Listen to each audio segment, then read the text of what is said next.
"Do you see me as an animal?" He said, "No, you're my wife." The alien woman stared in shock, shadows of doubt. The silver rings of Valyria cast prismatic shadows across the grand reception hall. Ilara Nyx stood rigid, her violet skin luminescent under the ethereal light, waiting for the human delegation to arrive. As senior ambassador of the Valyrian High Council, she had negotiated countless treaties, but this alliance was different. This one required her personal sacrifice. "The human arrives in 5 rotations," announced Counselor Zenith, her mentor. "Remember, this union symbolizes more than diplomacy. It represents our survival." Ilara nodded, though her heart raced beneath her ceremonial robes. The war with the Krell had devastated Valyrian resources. Without Earth's technology and protection, her people faced extinction. "I understand my duty," she replied, keeping her voice steady despite her apprehension. Tales of humans treating other species as inferior creatures had reached even her sheltered ears. The delegation arrived with the mechanical precision typical of humans. They moved as a uniform block, their faces impassive, until one man stepped forward. Unlike the others in their stiff gray uniforms, he wore traditional Valyrian colors, a gesture that caught Ilara off guard. "Ambassador Ilara Nyx," he spoke, his voice deeper than she expected. "I am Tarek Reeves, Earth's diplomatic envoy." Up close, his features were less severe than she had anticipated. His eyes, a deep brown, studied her with an intensity that made her uneasy. Was he assessing her value? Judging her differences? "Envoy Reeves," she acknowledged with a formal bow. "Valyria welcomes you." The ceremonial greeting proceeded as planned, but Ilara felt the weight of unspoken tensions. When their hands briefly touched during the ritual exchange of tokens, she noticed his slight hesitation before making contact with her skin. Later, during the reception, Ilara overheard fragments of conversation from the human delegates. "How does Reeves feel about being paired with?" One whispered, "Politics makes strange bedfellows." Another replied with a laugh that set Ilara's teeth on edge. She slipped away to the observation deck. Seeking solitude, the vast expanse of space visible through the crystal dome usually brought her peace, but tonight it only emphasized her isolation. "Is this view part of the diplomatic tour, or have I stumbled upon your sanctuary?" Tarek's voice surprised her. Ilara turned, composing her features. "Both, perhaps. The universe looks the same from every world, Envoy Reeves. It's one of the few constants we share." He moved beside her, maintaining a careful distance. "May I speak frankly, Ambassador? I would prefer honesty to diplomatic platitudes." "I know neither of us chose this arrangement," he said, "but I'm committed to making it work for both our peoples." "And what of us?" she asked. "What becomes of Tarek and Ilara beneath the weight of 2 civilizations?" His expression shifted subtly. "That depends on whether we can see each other as individuals, not just representatives of our species." "And how do you see me, Envoy Reeves?" The question escaped before she could contain it. His gaze met hers, unwavering. "I'm still looking, Ambassador." "Are you?" The challenge in his words surprised her. Before she could respond, a messenger interrupted with news of an urgent council session. As she departed, Ilara felt Tarek's eyes following her, and wondered if the shadows between them would ever lift enough to reveal the truth of who they might be together. A fractured trust, the diplomatic quarters felt more like a prison to Ilara as days stretched into weeks. The alliance negotiations had reached a critical phase, with delegates from both worlds scrutinizing every interaction between her and Tarek. Their union was meant to symbolize harmony, yet Ilara had never felt more isolated. "You barely touched your meal," Tarek observed during their private dinner. "Another staged event for the benefit of watching eyes. Is Earth cuisine still disagreeable to you?"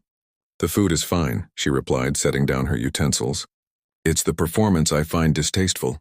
Tarek glanced at the surveillance drones hovering discreetly in the corners. "We're never truly alone, are we?" "Did you expect otherwise?" Ilara's violet fingers traced the rim of her glass. "This isn't a marriage, Tarek. It's a treaty with flesh and blood signatures." Something flickered across his face. Disappointment, perhaps? "Is that all you believe we can be?" Before she could answer, his communication device chimed with an urgent alert. The Krell had attacked a joint Valyrian Earth outpost. 63 dead, including civilians from both species. The following hours blurred into chaos. Ilara found herself in the command center alongside Tarek. watching as military advisors from both sides argued over the appropriate response. The fragile alliance was already fracturing under pressure. "We should deploy the Meridian Defense System," insisted General Hayes, Earth's military representative. "It's our most effective weapon against Krell battlecruisers." "The Meridian would irradiate the neighboring Valurian colony," Ilara countered. "There are 15,000 civilians on acceptable collateral damage given the strategic importance," Hayes interrupted dismissively. Ilara felt her blood freeze. "Collateral damage? Those are my people." Hayes barely spared her a glance. "With respect, Ambassador, this is a military decision, not a diplomatic one." All eyes turned to Tarek, whose position as Earth's envoy gave him final authority. Ilara watched him, suddenly uncertain of where his loyalties would fall. When he remained silent, studying the tactical display, something broke inside her. She left the command center without another word, retreating to her quarters. The betrayal stung worse than she had anticipated. She had begun to believe that perhaps Tarek was different, that he saw Valurians as equals. Now she recognized her naivety. Hours later, her door chimed. Tarek entered without waiting for permission, his face etched with exhaustion. "We're implementing a modified defense plan," he announced. "The Valurian colony will be evacuated before any counterstrike." Ilara kept her back turned to him. "How generous of Earth to consider our lives worth saving." "That's not fair," he said, moving closer. "I fought for this compromise. A true compromise. Wouldn't require my people to abandon their homes while yours remain secure," she replied, bitterly. Tarek ran his hand through his dark hair in frustration. "What would you have me do, Ilara? Let the Krell continue their attacks unchallenged? Both our species will suffer." "At least admit the truth," she said, finally turning to face him. "In the hierarchy of concerns, Valurian lives will always rank below human ones." "That's not how I see it," he insisted. "Then how do you see it?" Her voice cracked with emotion. "How do you see me? As some exotic creature to be studied? A diplomatic necessity? A lesser being?" She stepped closer, her violet eyes shimmering with unshed tears. "Do you see me as an animal, Tarek?" The question hung between them, raw and exposed. Tarek's expression shifted from shock to something deeper, more vulnerable than she had ever witnessed from him. "No," he said softly, his hand reaching tentatively toward hers. "You're my wife, Ilara." The simple statement struck her with unexpected force. Not ambassador, not alien, not diplomatic partner. Wife. The word carried weight she hadn't anticipated, implications that transcended their political arrangement. "We never completed the ceremonial bonding," she whispered, suddenly aware of how close they stood. "Some bonds don't require ceremonies," he replied. His fingers brushed against hers, a tentative bridge across the divide between their worlds. For the first time since their arrangement began, Ilara allowed herself to see the man beneath the diplomat, and wondered if perhaps she had judged him too harshly. Whispered truths. The evacuation of Talus Colony proceeded through the night cycle, transport ships ferrying Valurian civilians to safety, while defense preparations continued. Ilara worked tirelessly alongside Tarek, their previous confrontation creating an unexpected shift in their dynamic.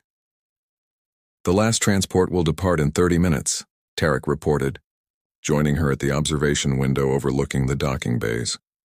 "All civilian shelters are prepared on Valuria's fourth moon." "Thank you," Ilara said softly, "for ensuring my people's safety." He stood beside her close enough that she could sense the warmth radiating from him. Humans ran hotter than Valurians, another difference between their species, yet one that seemed increasingly insignificant. "I meant what I said earlier," Tarek spoke carefully, "about how I see you." Ilara's heart quickened. "We barely know each other beyond our diplomatic personas." "Then let's change that," he suggested. "No politics, no alliance talk, just Tarek and Ilara." They retreated to a small observation lounge away from the constant surveillance. Through the viewport, Valuria's rings cast silvery light across the room, creating an intimate atmosphere despite the crisis unfolding around them. "Where did you grow up?" Tarek asked, pouring her a glass of Valurian nectar he'd somehow procured. "The southern archipelago," she replied, surprised by the simple question. "My family were scholars at the Celestial Academy." "And you?" "New Seattle," he said. "My mother was a diplomat like me, my father an exobotanist." I spent my childhood between Earth and various colonies, never quite belonging anywhere. As the night progressed, they exchanged stories. His first diplomatic mission that ended in disaster when he accidentally insulted an Arcturian dignitary. Her childhood dream of becoming a stellar cartographer before duty led her to politics. With each shared memory, the space between them diminished. "May I ask you something personal?" she ventured, emboldened by their new openness. Tarek nodded, his eyes reflecting starlight. "When the alliance was first proposed, how did you feel about being paired with someone not human?" He considered her question carefully. "I was concerned, but not for the reasons you might think. I worried that I would never be able to truly understand you. Your culture, your needs, your heart." His fingers lightly touched her hand. "I'm still learning, but I want to understand, Alara." The sincerity in his voice touched something deep within her. For the first time, she allowed her fingers to entwine with his, marveling at how natural it felt despite their differences. "Your people believe Valurians lack emotional depth," she said quietly, "that we're governed solely by logic and collective thinking. And your people believe humans are reckless individualists who can't be trusted," he countered with a gentle smile. "Perhaps we've both been limited by our preconceptions." As the crisis around them temporarily receded into the background, they talked through the night. When Alara laughed at one of his stories, Tarek's expression softened with wonder. "You have a beautiful laugh," he said. "I've never heard it before." "You've never given me reason to laugh before," she replied, but without the previous bitterness. When the alert came that the Krell fleet had been detected at the system's edge, reality intruded once more. But as they rose to face the coming challenge, something had fundamentally changed between them. Tarek's hand found hers again, squeezing gently. "Whatever happens," he promised, "we face it together, as equals, as partners." For the first time since their arrangement began, Alara believed him. As they walked toward the command center, their steps fell into perfect synchronization. Different beings from different worlds, yet somehow finding harmony. In a blossoming connection, 3 rotations after the Krell attack, an uneasy calm settled over the Allied forces. The modified defense strategy had succeeded. The enemy fleet retreated with significant losses, and the evacuated Valurians were beginning to return to their homes. Through it all, Alara and Tarek had worked as a seamless unit, their newfound understanding transforming their diplomatic partnership into something both effective and genuine. "The Council is impressed with our cooperation," Alara remarked as she and Tarek walked through the botanical gardens of the diplomatic complex. Here, earth plants grew alongside Valurian flora in a deliberate symbol of their alliance. "As is Earth's parliament," Tarek replied, pausing to examine a luminous purple flower, "though I suspect they're more pleased with the military outcome than our personal progress." Alara watched as he gently touched the delicate blossom. "That's a night whisper. It only blooms when stroked by Valurian hands. The bioluminescence responds to our skin chemistry." She moved beside him, her violet fingers brushing the petals. The flower glowed brighter, casting a soft purple light onto Tarek's face. "Beautiful," he murmured, though his eyes had moved from the flower to Alara's face. The intensity of his gaze made her pulse quicken. "There's much about my world you have yet to discover," she said, suddenly aware of their proximity. "I'd like to learn," he replied. "Not just for diplomatic reports, but for myself, for us." The word us hung in the air between them, weighted with possibility. They had maintained professional boundaries despite their growing connection, both aware of the scrutiny they faced from their respective worlds. "The ceremonial binding approaches," Alara said.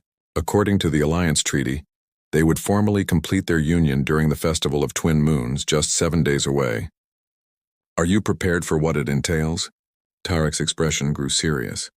"I've studied the ritual requirements, but I suspect there are nuances that can't be learned from diplomatic briefs." Alara hesitated, then made a decision. "Come with me." She led him beyond the public gardens to a private sanctuary few non-Valurians had ever seen. A small crystalline pool reflected the dual moons overhead, surrounded by bioluminescent vegetation that responded to their presence, creating a canopy of soft blue light. "This is a soul mirror," she explained, kneeling beside the pool. "Traditionally, Valurian couples come here before binding to reveal their true selves to one another." Tarek knelt beside her, their reflections rippling in the still water. How does it work? It doesn't work through technology, she said with a small smile. It requires vulnerability. She placed her hand in the water, disturbing their reflections. In the binding ceremony, we will share thoughts through touch. It's intimate in ways humans might find uncomfortable. You fear I'll recoil from your mind? He asked softly. I fear what you might see, she admitted. The doubts I've harbored, the judgments I've made about humans, about you. Tarek considered this, then slowly placed his hand in the water, his fingers finding hers beneath the surface. Alara, we've both carried prejudices. The difference now is that we're willing to move beyond them. The water around their joined hands began to glow, responding to Alara's emotions. Tarek watched in wonder as the luminescence spread up their arms, a physical manifestation of the connection forming between them. I never expected this, Alara whispered, allowing herself to lean closer to him.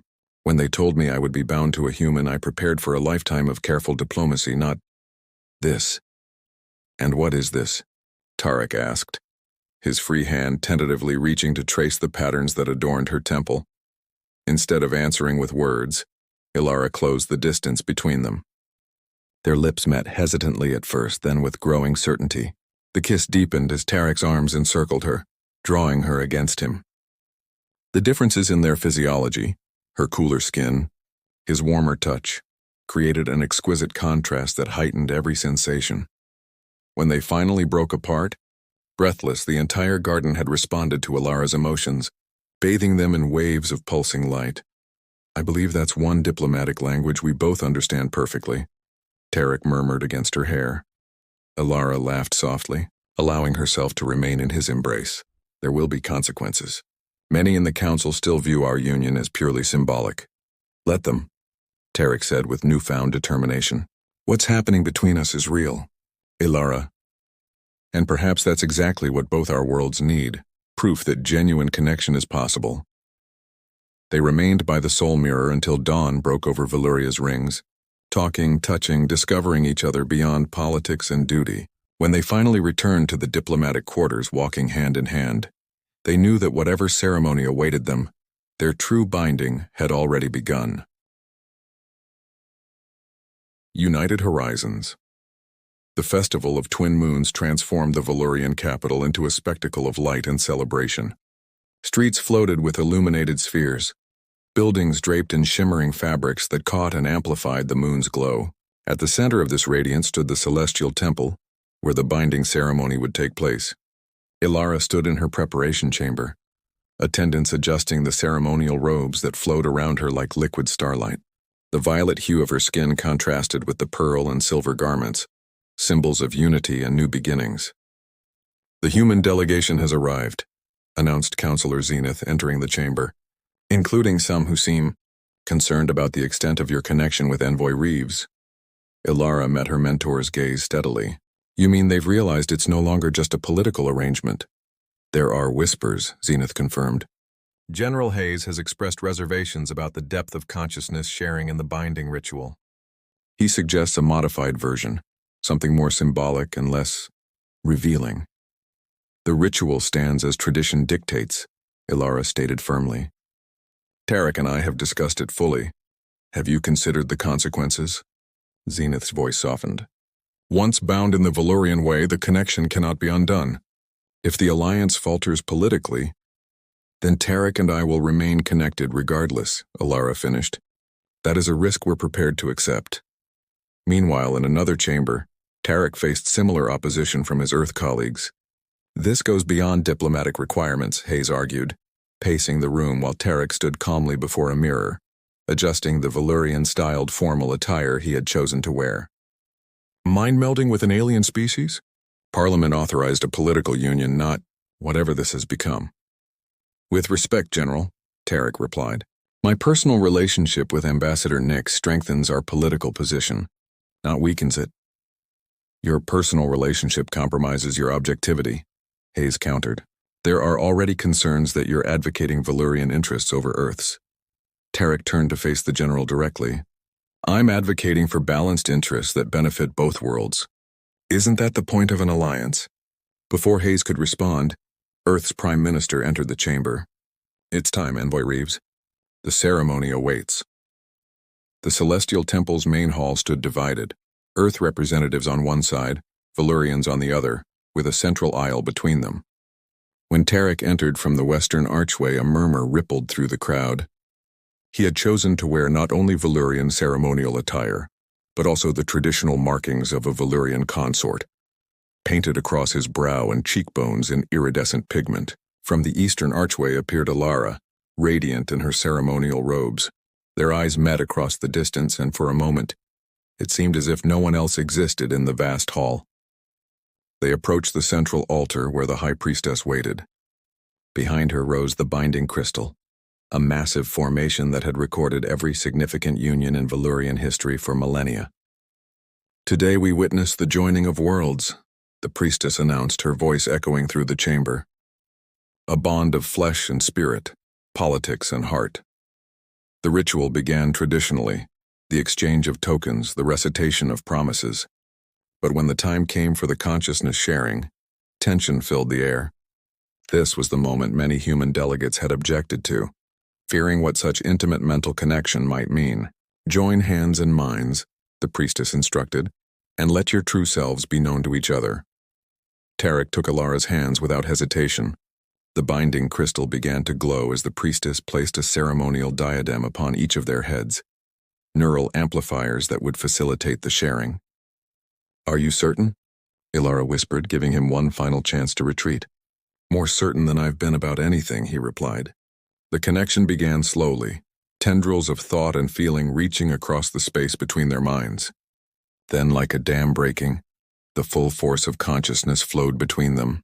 Alara experienced Tarek's childhood memories, his hopes and fears, his growing feelings for her.